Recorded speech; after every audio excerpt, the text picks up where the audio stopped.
Let's do this. The Cult of Hockey podcast by the faithful and for the faithful. I'm David Staples of the Edmonton Journal, and I'm here tonight with Bruce McCurdy. Hey, Bruce.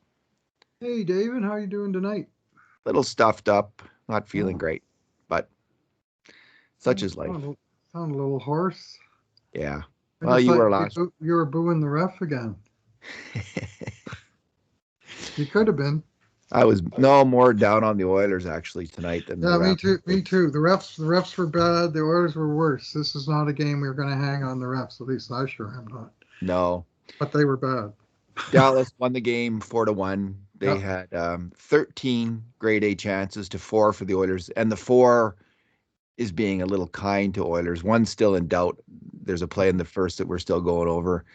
Another's kind of an outside shot by McDavid that he often scores on. So I think that was a grade A On the shot. fast rush up the bottom of the circle. Yeah, yeah.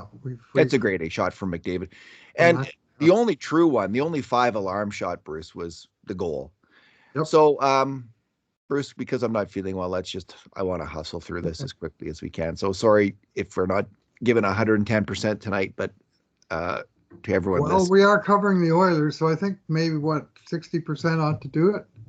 I didn't think our team gave us 100% tonight, and Dallas just crushed the life out of them. That was like a big giant boa constrictor took over that game. Between the Oilers' goal with 9:25 left in the second period and the end of the game, we had one scoring chance for the two teams combined, and that was the 4-1 goal by Dallas. Oh yeah. Nothing else happened around the nets that really amounted to much because the Oilers weren't getting through and they weren't getting their shots through. Yeah. Just want to adjust your camera a little bit, Bruce. You're in the bottom of the screen. Okay. Yeah. Someone was mentioning that in the comments last game. Yeah. We can't see it here, but you see us side by side on the end result. And I'm always higher and you're lower. Yeah. It's because I'm 6'9" and you're 5'2", Bruce. Oh, it's because you're sitting on row 10 and I'm sitting on row 9. Simple. There you go. All right. Bruce, what's your good thing tonight? Oh, good thing. Well, one good thing is I didn't invest a whole lot of emotional energy in that game. I saw that as a write it off loss very early in the first period, and it never really changed. But to pick a good thing from what actually happened out there, I will go with young Ryan Mcleod, who scored his second goal in as many games, his third goal of the season. And what he showed on each of these last two goals in the last two games is something I admire very much in a player around the net, and that is calm and patience. When he got the chance, he didn't panic. He didn't just drive it into the goalie's pads, or he didn't whiff on it because he mistimed the pass. He took it and picked his spot and put it upstairs, and there was no stopping that goal. And last game, he did a similar thing where he got a pass in a good spot. First of all, he was driving to the good spot again.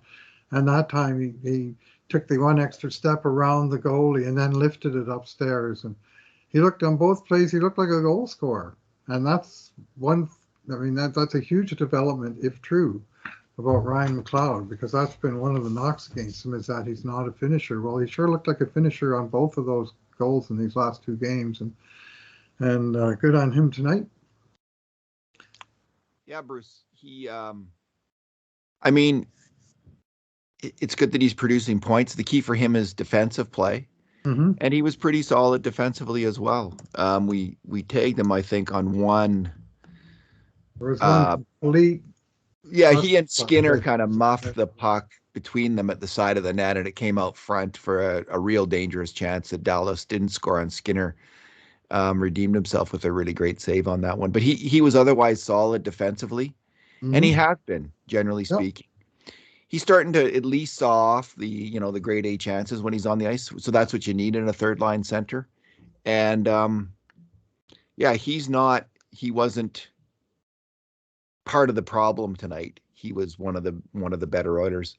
My good thing, Bruce, I thought Cody Ceci and Philip Broberry were the best two Oilers on the ice tonight.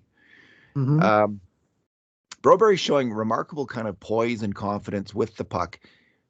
That said, he rushed the clearance shorthanded and rifled it up the boards. that kicked off the sequence of pain leading to Dallas's first power play goal Right. against. And that was really that was the only time I saw that. And that was a tough play too. It was kind of a marginal error in a way. Like you'd hope a player would make a better play. But other than that, he was super calm with the puck. He moves around so easily on the ice. Mm-hmm. He almost seems languid. He's moving around because he doesn't look like he's hustling hard. He's such a big guy, Yeah. but he's fast. He's got that kind of Draisaitl aspect, maybe a big guy who's moving fast, but you can't tell because he's just so big. But I was just really impressed with his composure throughout the game. He was defensively sound. He and CC didn't get caught out on much of anything, and played well. As for CC, Bruce, I'm just impressed again with his game. I thought he was probably the best Oiler on the ice. Mm-hmm. He got caught out on the fourth goal against, but that was a really tough play to make where you're a guy you're covering kind of turns away from you in the slot and then tips it. He's facing center ice and it's kind of a reverse tip play. That's a hard play to stop, and he didn't stop it. But other than that, Cody Ceci was fundamentally sound. He moved the puck well. He defended well. I'm just, from based on the talk coming in, it sounded like there might be some trouble with this player, but he's been nothing but good for the Edmonton Oilers, and he's now clearly their number one D man. Duncan Keith went out with an injury halfway through the second, you could argue Keith was the number one D man heading into the game. Certainly on usage, he was. Yeah, they're going to have to play CC more. I mean, with Keith's out, Broberry and Ceci have got to be the number one pairing at this point, which is quite an ask. Not for Cody Ceci. I think Cody Ceci can hang in there in the top pairing, but that's a lot to ask of Philip Broberry, and good luck with that. But that's with Darnell Nurse out, Slater Cuckoo out, and now if Duncan Keith is out, we'll see if he's out. I'm guessing he's out just by what I saw when he left the ice, both in his posture and also the way he slammed his stick on the ice in frustration and then never came back. It's like, oh, I heard something and I know it. Damn it, I'm out for a while. But that's an educated guess by me. I've seen that somebody go down the tunnel looking like that before. Last night I saw a guy do that, or Saturday night there was a guy from Chicago who did that, and he was back the next period. So you never know. But I would say the Oilers maybe without the services of Mr. Keith for a while, just at the time that they really needed him to step up and take on extra minutes. It's a hell of a blow. I mean, Tippett said in the post game that when they asked him about the injury status, he said, well, last week we were running all three of Nurse, Keith, and Kukuk, and all three of them got hurt. Now we got a whole new left side of our defense. And that's when injuries can really be a bear, is when you suffer multiple injuries at the same position. And when you lose all three of your left defensemen at once, the one tiny silver lining to all this is that left defense is the one position that Bakersfield has in spades.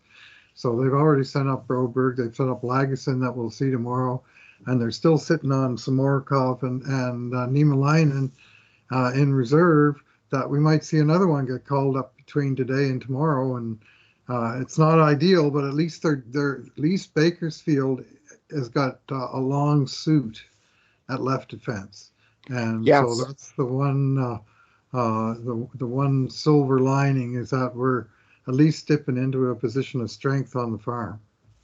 The leftorium is strong on the Oilers for depth. Now there's a lot of third pairing guys among them, but Dimitri Samarukov. And I don't know if it's Samarukov or Samarukov, as I say. We've heard both. We need to listen to more games in Russian, Dave, and get it right, like we did with. I don't remember what they said in Russian when we were listening to those games last year. So long ago. I don't. What I do recall is how consistently fantastic, Samarukov was playing a very simple game for Moscow, and he just was. Get the puck, win the puck, get the puck, protect the puck, move the puck. He just played a simple, smart game, very consistent, very steady, not trying to rush or push things. Yeah, no, he went out with an injury earlier this year, but he's been back, I think, for about 10 games now. And I don't think he's tearing up the pea patch in Bakersfield. And they might call up Niemelainen instead to give him more time to come back from his broken jaw. But if he can come up to Edmonton and play that kind of steady game, Bruce, that would be huge for the Edmonton Oilers. I don't know who they would pair him with on the right side. Like maybe with, Tyson Barrie has been playing. Tyson Barrie, I thought, actually had another decent game. He was caught out on the one The break. Gurianov goal, where Yeah, Gurianov was really flying at him, and he just couldn't handle his speed at all. Yeah. So he was caught out there, but he was otherwise solid. So maybe Samarukov and Barrie could be a pairing. I don't know what they're going to do. We'll see. Although I wouldn't be surprised if it's Niemelainen, who's also played really solid hockey. And if Edmonton's looking for more size on the back end, which they might be, because Russell and Barrie are both smaller players, they might want a giant like Niemelainen. They might go with him, thinking that that might be a pairing with Bouchard. Samorikov's a crusher, though, so there's that. Yeah. He does step up and really lay it on. But the last I heard, he was still wearing the face shield. I would rather he get rid of that before he has to get pressed into action at this level. Yeah. Dealing with that face shield is a challenge enough without, having an extra handicap when you're just trying to start out and find your way in the NHL. So anyway, we're probably going to see one of them called up tomorrow, because I'm fully expecting to hear Keith's going to be out for a while. So and Lagesson might get the first chance. And Wild Bill's played. He'll play tomorrow. Yeah, he's played some strong hockey in the past. We'll see. Bruce, what are we at? The bad things now? What's your bad thing? Yeah, I'm going to single out, even though I hate it doing it in the game where there's lots of problems. But Evan Bouchard, to me tonight, he just never had it. And you look at the stat sheet and it's +1, and you go, it's a miracle. And a 4-1 loss. He was on the ice for the two Dallas power play goals, and his man was the guy who tipped home the first one. But it was way more than that. It was like very first ship, he just tripped over his own feet inside his own blue line. Nobody around him. He turned and he tripped himself, and down he went. And that was just the first of a long litany of things that went sideways, as in, that's what sideways means in modern lingo, for Bush for most of the night. And as usual, he did some things right, and he made, some decent plays. But in the first period, he went down on his own a second time when the Dallas guy burned around him so bad, he literally looked like he broke his ankles and just went crashing to the ice. He just tripped, yeah. Scoring opportunity. Twice he iced the puck when he had a clear look and a headman path available, and he just fired a pass that missed the forward and went for icing. He was the guy that was responsible for the too many men penalty that cost the game-winning goal by Dallas, 2-0 goal in the first period. That was already a killer goal that early in the game. And he just jumped off the bench for no apparent reason. It was like he thought Barrie was coming off. Barrie saw the counterattack coming, and he peeled back to the middle of the ice, and all of a sudden they had 3D out there. And, it was just, he just wasn't in sync, I guess. And our count of scoring chances, we had tabbed him as one of the culprits, of which there was more than one on most of these, but he was one of the culprits on 6 of the 13 Dallas chances. And this was a night where Dallas kind of owned the low slot and the territory around the front of the net, where they were getting the tips and the rebounds and the bang bang plays. I was not thrilled with Bouchard's coverage of that part of the ice, and it's a key part of the game. So all in all, I thought he had a tough night, and the part of the game that he played with Keith, I thought they both had a tough night, to be honest. Well, Keith made 6 major mistakes on grade A shots against. 6. So, and Bouchard made 5. That's at even strength. And a couple of them were really tough plays for Bouchard, I have to say, which is why I gave him a 3 in the game and not a 2. It was partly kind of system errors. Like on one of them, McDavid turned the puck over, and a second later, bam, up the ice for a breakaway pass. You could almost exonerate both Keith and Bouchard on the play if you're being generous. We weren't. If you don't make the play, we try. We try to be fair, but but Yeah. we also try to be bottom line. Like if you don't make the play, you get the major mistake on a grade A shot against, and they gave up the breakaway.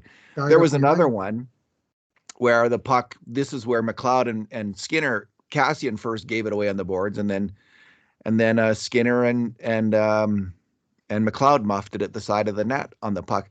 And then it comes out front, and Bouchard's facing a 2-on-1 out front, and he blocked the pass initially, but then he didn't block the shot. So again, he's there. He's got to make. You want him to make that play. He failed to make it, so we dinged him. So there was a couple like that on him, but there was also some howlers where he made mistakes. Here's what he got heavy. He was the top pairing defenseman, Bruce. I don't understand. Honestly, I think they should have been going with Barry and Keith maybe on the top pairing. Tyson Barrie has been playing better defensive hockey. It's asking a lot of Evan Bouchard to be a top pairing D-man if Darnell Nurse isn't at his side. It really is. Yeah. And he played 23-16 tonight. I think that, like, I like that they're sticking with him, but he really needs third pairing treatment now. I can't read his mind, but it struck me that he was a little bit shell shocked out there tonight. He was looked like confidence issues. I had a lot of, as a beer league defenseman, Bruce, who makes all kinds of mistakes on grade A shots and goals against, I have a lot of sympathy for all the defensemen. It happens so fast out there. Like even, for me, it feels fast in a weak beer league. It seems fast, but for them, it just must be. It's just so lightning fast, these plays, how they come about, and you just got to be so sharp and on top of it at the NHL level, obviously, to make these plays. And he's lacking that sharpness right now, and he's stumbling a bit, like literally stumbling. So I hope they can find a way to move him down the lineup in the next few games, which would mean moving Barrie up, I think. Moving the veteran player. He is the veteran player. So let's maybe and obviously Ceci can move up the lineup. Ceci did play 24-44 today. So Ceci might have to start taking nurse kind of minutes on the right side in the next little while. See how he does, see if he can handle that or not. Like, it's asking a lot of Cody Ceci to do that, but he has been a number one D-man for a number of years on weak teams. You know, he struggled in that role, but maybe now's the time. Yeah, well, Russell played 23 minutes tonight. Broberg played 19. And Ceci played some shifts on the left side. Unlike the other night when Kukuk went out and it was just Nurse and Keith just swallowed up all of his extra minutes. And so they had just two lefties playing three positions, basically. But tonight when they lost another lefty, and they didn't have Nurse in there or Keith, you know, they started doing some of these funky defense pairings with two righties and stuff, right? Barrie and Ceci and stuff. So it was a mess of a rotation, but it was a mess of a game before that. It was, you know, this was a game where the Oilers were the second best team by a mile for most of the game. My bad thing, Bruce, was Conor McDavid.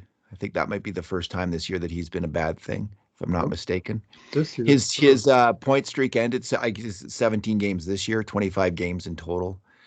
And he only was in on, I think, 2 grade A shots. So it's not like it ended with him foiled by the opposing goalie. He just could get nothing going against a very strong defensive Dallas effort. But the reason he's my bad thing is because the Oilers were down 2-0 in the second, which is, they didn't ever look like they were going to come back in this game. Probably not, but you never know. And then the third goal, though, I mean, he got out there. Derek Ryan got pulled off the ice. Have they changed that yet, where Ryan got the minus? As far as I know, it's still -1 for Ryan, and McDavid wasn't out there, but that is an error by the Dallas scorekeepers that surely see that they get it fixed. Surely is, because not only was McDavid on the ice switching off for Derek Ryan, who got off the ice, he made a pretty horrendous error. Like, he stabbed at the puck in the offense. He was trying to get a steal of the puck and go in and score. And he kind of stabbed at it and did a flyby, lost battle, whatever you want to call it. And that completely kicked off Gurianov. That's how Gurianov was able to build up such speed through the neutral zone, is because no one was there to check him, which was David's job. And that's what caused that goal against. And it was a big mistake at a key moment in this game. And McDavid can't be great every game. Although we had been his mark in the first 10 games had been close to an 8 out of 10 average in the first 10 games. It's going to be less than that in these next 10. I gave him a 4 tonight. I didn't think he was terrible or even poor, but there was that one massive mistake, and other than that, he didn't get much done on the attack. So Miro Heiskanen was all over him. I thought he had a really good game for Dallas. They had him. That would seem to be a hard match, and Heiskanen is among the very best skating players in the league. And McDavid didn't seem to be able to find any room or build up any speed, and Heiskanen was a big part of that. He's a big part of that Dallas team. And Miro Heiskanen is the player that Oilers and their fans are desperately hoping that Philip Broberg may become in time. But that's a tall ask. I mean, it's the same style of he's big, he's fast, he's super athletic, but I think he's at another level. Is Heiskanen? I mean, he's older and he's got more experience, obviously. But he's a former number 3 overall draft pick, and he's really emerged as a top-level player. 6'1", 190. That's what all he is? Yeah, he's not that big. Jeez. No, I see Broberg more as a, He looks big to me. Sure, I mean, he's big and fast. Let's put it that way. He's got such speed. He was taken 2 years before Broberg. Yes. Yeah, and they're both late birthdays. Broberg's August and Heiskanen is July. Right. So they were both really young players in their draft years. I mean, Heiskanen was just 1 year later after he was drafted that he made the Dallas Stars and had a great rookie year. So yeah, I see like in terms of Broberg's development, I'm going to go back to the 1970s for the mandatory 1970 sports reference of the night. At his best, like, the player that I see flashes of at his best, I see Serge Savard, like a great big guy, good with the puck, super on his skates. And no, that's a huge stretch, obviously. These are just flashes, in terms of Broberg's potential. I don't know what he's going to be like. I mean, in Sweden, his coach, who didn't play him much in the end, thought he was the most talented Swedish defenseman he'd seen in 40 years, right? Like, so there are some signs that this player may really develop, but we'll see how it goes. We'll see. I mean, Evan Bouchard has gone from looking absolutely fantastic to a player struggling with his confidence, from Sergei Zubov to Justin Schultz in a month.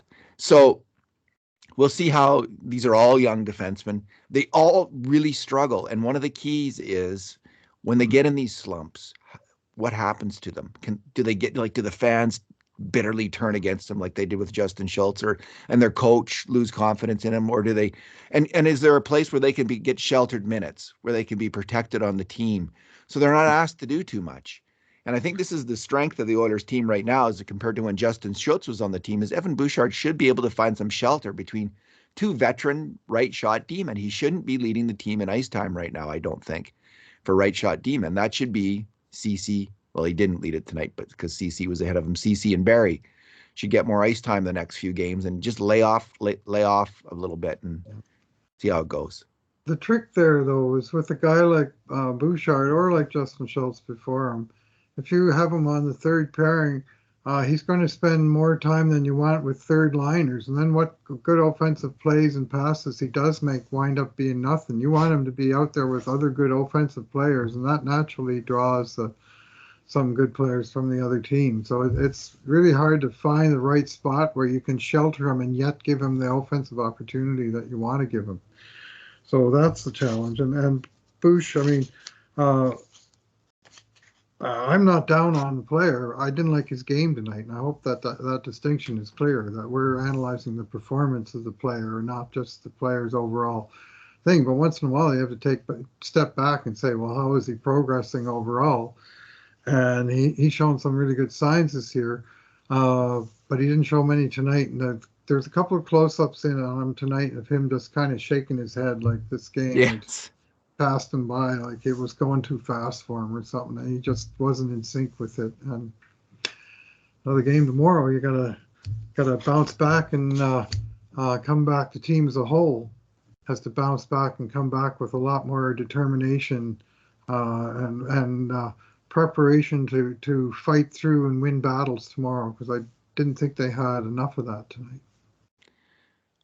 I like this coaching staff's ability, I think, to work through things with younger players. Like, I think that there's, maybe it's just because there is a better team. There's more opportunity to do that. You have more success with that, but we'll see how it goes. I mean, they've worked, they've done some good work with Puljujarvi and with Yamamoto and other players. So, I think they'll be figuring it out with Evan Bouchard. And when Philip Broberry has his defensive slump, is going to happen. Like, he's off to a couple really good games, and people are, I bet you, I'm not on Twitter right now, but I bet you fans are pretty excited about him.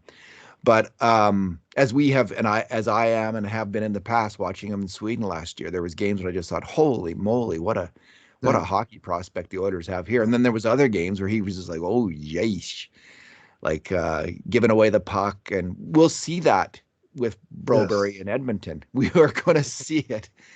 So you just, I guess what this highlights, Bruce, is we were worried about what was going to happen to the Edmonton Oilers with Darnell Nurse missing.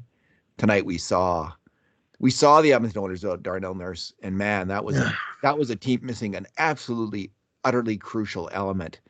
And until he gets back, we're going to have a number of games where the Oilers are going to be hurting and leaking. Yep. They could have used his speed, his strength, and some of his little bit of his mean streak wouldn't have gone missed tonight. I think the team missed that. Yeah, fire. So What's your number? Well, I got two numbers there, 6 and 0. And 6 is the number of Oilers forwards who had 0 shots on net in this game. Half of the forwards didn't even manage 1 shot on net. By name, they are Derek Ryan, Warren Fogle, Brendan Perlini, Zach Kassian, Kyler Yamamoto, and Ryan Nugent-Hopkins. So that's all the wingers on both the second and third lines, all 4 wingers that didn't have a single shot on net in this game. And I will recognize that the Oilers didn't get their usual power play opportunities, which would reduce some of their offensive thrust. But you got to get pucks to net a little bit, and they just weren't getting them through. And Kassian, he had a chance where he came over the blue line, looked like he was behind somebody, and it still looked like he could drive wide and power a shot to the net. And instead he does what he often does, which is pull up and try to button hook around and shoot on the backhand side. And of course he lost control of the puck, and it came to nothing, a promising looking rush. And, get your head over the puck and just drive right into the net. I mean, they're power forward. If you want to be a power forward, you got to be able to do that once in a while. You got to be able to do it. That's just one player. I mean, Brendan Perlini, he got a number of minutes playing with both McDavid and Draisaitl in the third period, and the play died on his stick, to my eyes. And it's not good, David. I wonder if the Mickey was taken out of Kassian by that hit on Hakanpää, where, I mean, he looked like he was going to bulldoze Hakanpää, but he got bulldozed by that big man. Oh, that looked like his head might have quickly hit the boards on that play. And I wonder if Kassian was struggling a bit that game, maybe because of being shaken up on that play. Like I wonder if that was what was going on. Because you're right, Bruce. Like, I thought, oh, breakaway. Like he has a chance at a break if he can just build a wall and power to the net. Yeah.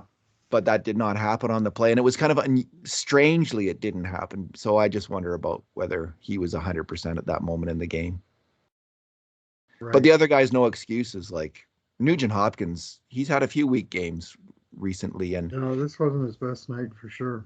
Although the Dynamite line had two great shifts, one in the first and one in the second, where they had all kinds of chances, or not all kinds of chances, all kinds of zone time, Right. and but they couldn't get any grade A shots on either of those sequences, and one of them ended with Draisaitl, a frustrated Draisaitl taking a penalty. He got cross-checked, and then he went after the guy who cross-checked him. So, yeah, that kind of game. Bruce, go ahead. Oh, I'll give you my number now. My number is 13-5. And the reason I'm bringing that number up is that game had kind of a decade of darkness feel to it. It's, you will recall, we will both recall many a November night where by this time of the year, the Oilers were freaking well out of it as a team. They had no hope instead of being 13 wins and 5 losses, they were 5 wins and 13 losses, and the season was over. So this was a really down night. That was the Oilers' probably weakest performance, although maybe it was the opposition's best performance against the Oilers this year, would be another way of framing it. But that had a decade of darkness kind of down quality to that game. But this is a 13-5 team. They got a lot of rope here, Bruce, to play with. They might need it. Fortunately, Skinner, even with Mike Smith out, like they're missing their number one goalie. They're missing their number one D-man. These are two really important players on the Edmonton Oilers. Fortunately, Stuart Skinner, he had another pretty good game. Like I don't really fault him on any of the goals against, and he made a number of big saves. He kept the team in there, kind of close enough, right till the third period, till the fourth goal, where there was a theoretical chance they were going to find a way to claw back in there, get a couple power plays, maybe get a power play goal to make it 3-2 before that fourth goal, and you never know what could happen then. So Skinner is playing well, but they're going to need that rope that they have, I think, with Nurse out, until he comes back. They're going to be battling hard to win games. It's going to be a challenge. Yeah, well, I got one coming right up tomorrow, right back to back against Arizona, which team on paper you think the Oilers should be able to handily beat, but Arizona's record's starting to improve a little bit. They're playing closer games. They managed to win, I think, a couple games now. And Edmonton, of course, will be coming on a back-to-back with all those injuries and a few bumps and bruises from tonight's game, I think. Like you say, Cassian, he took a real knock there. Yeah. It was kind of a hard physical night for a few Oilers. We'll see what they got tomorrow. But I'll tell you what they got tomorrow. They got to win that game, or this road trip is going to be a disaster. They got to find a way to come out. It doesn't have to be pretty. They just got to win it. Looks like Koskinen in net, so a big moment for Mikko Koskinen here. Like Yes. With Stuart Skinner playing so well, this is he's got some competition. So we'll see what happens. Competition. Got Mike Smith on the IR, but maybe not forever. And when he comes back, there's going to be decisions to be made. So the pressure's on Koski to come up with a really good performance. All righty. Well, let's leave it there, Bruce. Let's do that. Let's do that. Enough said about that stinker. Thanks for talking tonight. Yeah. Thanks for listening, everyone. And in the meantime, and in between times, this has been another edition of the Cult of Hockey podcast.